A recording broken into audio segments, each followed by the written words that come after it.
ក្លឹប Man United តែងតាំងអតីតកីឡាករ Michael Carrick ជាអ្នកចាត់ការបណ្ដោះអាសន្នរហូតដល់ចប់រដូវកាលលោក Michael Carrick ត្រូវបានជ្រើសរើសឲ្យមកដឹកនាំក្រុមបិសាចក្រហមជាបណ្ដោះអាសន្នបន្ទាប់ពីក្លឹបបានបញ្ចប់ដំណើរលោក Ruben Amorim កាលពីសប្តាហ៍មុនលោកនឹងត្រូវដឹកនាំក្រុមសម្រាប់17ប្រកួតដែលនៅសេសសល់ក្នុងក្របខ័ណ្ឌ Premier League រដូវកាល2025-2026 នេះការប្រកួតដំបូងរបស់លោកនឹងត្រូវប្រឈមមុខជាមួយក្រុមគូប្រជែងរួមទីក្រុង Manchester City នៅថ្ងៃស្អែកខាងមុខនេះជាប្រវត្តិសង្ខេបខ្លះរបស់លោក Michael Carrick ក្នុងនាមជាគ្រូបង្វឹកបន្ទាប់ពីចូលនិវត្តន៍ពីអាជីពជាកីឡាករនៅឆ្នាំ2018 Michael Carrick បានបន្តអាជីពភ្លាមនៅក្នុងវិស័យគ្រូបង្វឹកដែលរូបលោកត្រូវបានគេទទួលស្គាល់ថាជាគ្រូដែលមានទស្សនវិស័យច្បាស់លាស់និងភាពឆ្លាតវៃខាងយុទ្ធសាស្ត្រដោយមានការចាប់ផ្ដើមនៅ Manchester United នៅឆ្នាំ2018-2021 លោកបានធ្វើជាជំនួយការឲ្យគ្រូបង្វឹកធំចំនួន2រូបគឺលោក Jose Mourinho និងលោក Ole Gunnar Solskjaer ក្នុងកំឡុងពេលនេះលោកបានរៀនសូត្រច្រើនពីការរៀបចំប្រព័ន្ធការពារនិងការគ្រប់គ្រងបន្ទប់ផ្លាស់សម្លៀកបំពាក់ហើយគាត់ក៏ធ្លាប់ជាអ្នកចាត់ការបណ្ដោះអាសន្នបន្ទាប់ពី Solskjaer ត្រូវបានបណ្ដេញចេញនៅឆ្នាំ2021បានដឹកនាំក្រុមចំនួន3ប្រកួតឈ្នះ2ស្មើ1រួមទាំងការយកឈ្នះលើក្រុម Villarreal ក្នុងពានរង្វាន់ Champions League ផងដែរ Carrick បានផ្ដើមអាជីពជាគ្រូបង្វឹកពេនសិតនៅក្លឹប Middlesbrough ក្នុងក្របខ័ណ្ឌ Championshipលោកបានបដូរទម្រង់លេងរបស់ក្រុមឲ្យคล้ายជាក្រុមដែលលេងបែបគ្រប់គ្រងបាល់និងវាយសម្រុកយ៉ាងតាក់ទាញលោកបានដឹកនាំក្រុមឲ្យឡើងដល់វគ្គ Play-off ដើម្បីឡើងមកកាន់ Premier League និងវគ្គពាក់កណ្ដាលផ្ដាច់ព្រាត់ពានរង្វាន់ Carabao Cup លោកត្រូវបានគេសរសើរថាជាគ្រូដែលពូកែបណ្ដុះបណ្ដាលកីឡាករវ័យក្មេងនិងមានភាពស្ងប់ស្ងាត់បំផុតក្នុងការដោះស្រាយបញ្ហានៅលើទីលានចំណែកឯប្រព័ន្ធលេងដែលលោកនិយម4-2-3-1 ឬ4-3-3 យុទ្ធសាស្ត្រនេះផ្ដោតសំខាន់លើការបញ្ជូនបាល់ចេញពីខាងក្រោម build up from the back និងការរក្សាតុល្យភាពរវាងតំបន់បម្រើនិងតំបន់ការពារដែលនេះជាចំណុចខ្លាំងរបស់លោកតាំងពីនៅជាកីឡាករមកម្លេះសម្គាល់ការវិលត្រឡប់មកកាន់ Old Trafford លើកនេះគឺជាការសាក់លបងដ៏ធំបំផុតរបស់លោកដែលលោក Antonio Conte ត្រូវបានពិន័យ2ប្រកួតបន្ទាប់ពីផ្ទុះកំហឹងក្នុងការប្រកួតទល់នឹង Inter Milan យោងតាមការសម្រេចរបស់គណៈកម្មការវិន័យនៃ League Serie A កាលពីថ្ងៃអង្គារម្សិលមិញអ្នកចាត់ការទូទៅរបស់ក្រុម Napoli លោក Antonio Conte ត្រូវបានហាមឃាត់មិនឲ្យដឹកនាំការប្រកួតចំនួន2ប្រកួតនិងត្រូវពិន័យជាប្រាក់ចំនួន 15,000 អឺរ៉ូមូលហេតុនៃការដាក់ពិន័យបណ្ដាលមកពីការប្រាយសម្ដីមិនសមរម្យហើយលោក Conte ត្រូវបានបណ្ដេញចេញពីទីលានដោយទទួលកាតក្រហមនៅនាទីទី71ក្នុងជំនួបដែល Napoli ស្មើជាមួយ Inter Milan 2-2 កាលពីថ្ងៃអាទិត្យលោកបានផ្ទុះកំហឹងយ៉ាងខ្លាំងបន្ទាប់ពីអាជ្ញាកណ្ដាលផ្ដាល់បាល់ពេណាល់ទីឲ្យទៅក្រុម Inter សុទ្ធចូលដោយ Hakan Calhanogluលោកបានទាត់បាល់នៅក្បែរខ្សែបន្ទាត់និងបានចូលទៅជិតមន្ត្រីទី4ដោយប្រើកាយវិការគំរាមកំហែងនិងប្រើសម្ដីប្រមាថមើលងាយ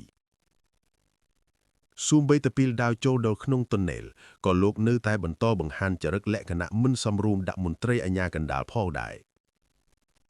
ដោយសារតែការពិន័យនេះលោក Conte នឹងមិនអាចមានវត្តមាននៅកន្លែងបញ្ជាការក្នុង2ប្រកួតខាងមុខនេះគឺការប្រកួតទល់នឹងប៉ាម៉ាថ្ងៃពុធទី14មករានេះការប្រកួតទល់នឹង Sassuolo ថ្ងៃសៅរ៍ខាងមុខទោះបីជាមានរឿងរ៉ាវក្តៅក្រហាយនេះក៏ដោយលោក Conte បានសរសើរកីឡាកររបស់លោកក្នុងបន្ទប់ផ្លាស់សម្លៀកបំពាក់ថា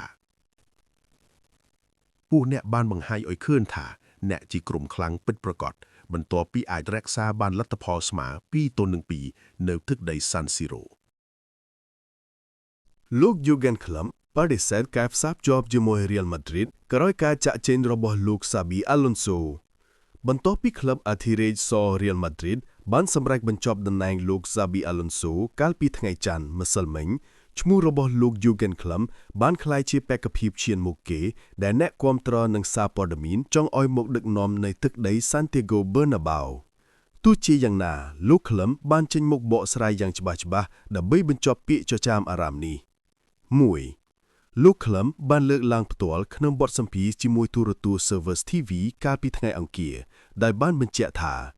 លោកមិនបានទទួលការតាក់ទងណាមួយពីខាងក្លឹប Real Madrid ឡើយលោកបាននិយាយលេងសើចថាទូរស័ព្ទរបស់ខ្ញុំពិតជាមានអ្នកទេមកមែនប៉ុន្តែមិនមែនមកពីទីក្រុង Madrid ទេលោកបានសង្កត់ធ្ងន់ថារឿងនេះមិនមានជាប់ពាក់ព័ន្ធជាមួយរូបលោកឡើយហើយវាក៏មិនបានធ្វើឲ្យលោកមានអារម្មណ៍ចង់ត្រឡប់មកធ្វើជាគ្រូបង្វឹកវិញនៅពេលនេះដែរលោក Klopp ក៏បានបង្ហាញការភ្ញាក់ផ្អើលនិងការយល់ចិត្តចំពោះលោក Xabi Alonso ផងដែរ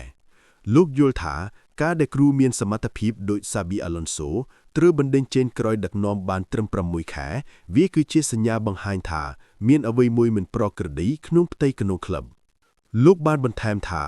Real Madrid ជាក្លឹបដែលមានសម្ពាធខ្ពស់និងមានការអត់ធ្មត់តិចតួចបំផុតសម្រាប់លទ្ធផលដែលមិនសមប្រកប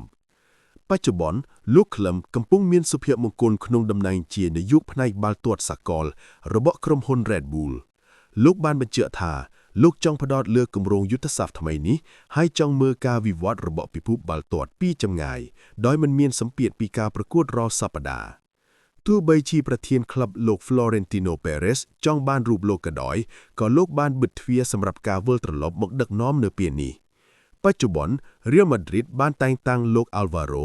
Arbeloa ជាអ្នកចាត់ការបណ្ដោះអាសន្នជំនួស Xabiគ្រូបង្វឹកថ្មីរបស់ Real Madrid លោក Alvaro Arbeloa បញ្ជាក់ថាលោកនឹងធ្វើជាខ្លួនឯង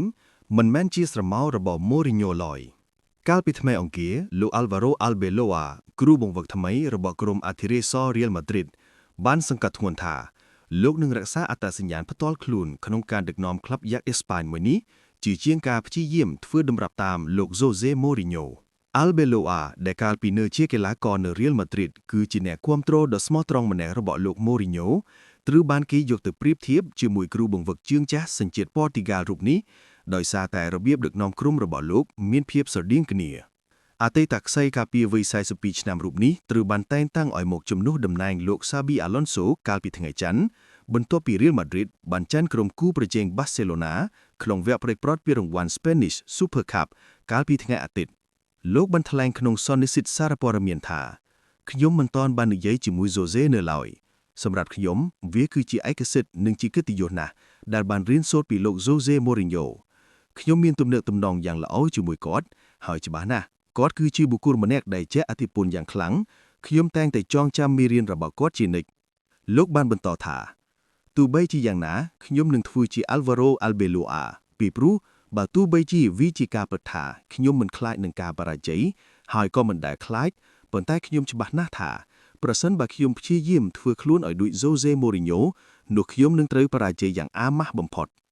លោក Mourinho ដែលបច្ចុប្បន្នកំពុងដឹកនាំក្រុម Benfica ធ្លាប់បានដឹកនាំ Real Madrid ចន្លោះឆ្នាំ2010ដល់